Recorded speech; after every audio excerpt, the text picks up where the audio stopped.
এই মোবাইলটা হয়েছে মগো পিঙ্কি এফার। এই মোবাইলটার নাম হয়েছে টাইটানিক, মডেল হয়েছে 130।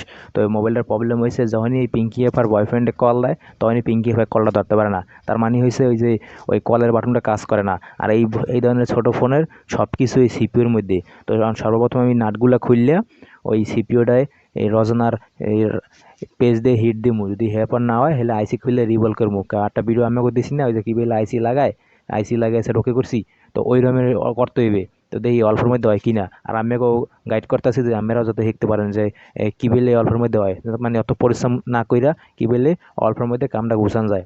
আর এই পিঙ্কি এফ মগো ওই দোকানের পাশে প্রাইভেট পরে হের বাসায় টাচ মোবাইল আছে, কিন্তু সেইটা চালায় গোপনে লুকিয়ে লুকিয়া। কিন্তু ভাগ্যক্রমে আমার এই ফোনটা মগো দ্বারা আইসে দেখে আমরা জানতে পারছি, কিন্তু সমস্যা নাই, কেউ প্রাইভেসি নষ্ট করবো না।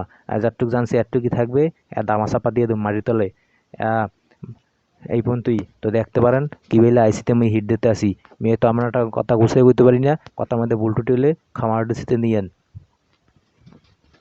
তো এখন আমরা এই সিপিইউটাকে এখানে আমরা ওয়াশ করে নিব, দেন আমরা চেক করব যে সিপিইউর কি কন্ডিশন। তো এক ভাই আমাকে বলেছিল যে একটু আঞ্চলিক ভাষায় কথা বলো, তাই আমি একটু আঞ্চলিক ভাষায় কথা বললাম।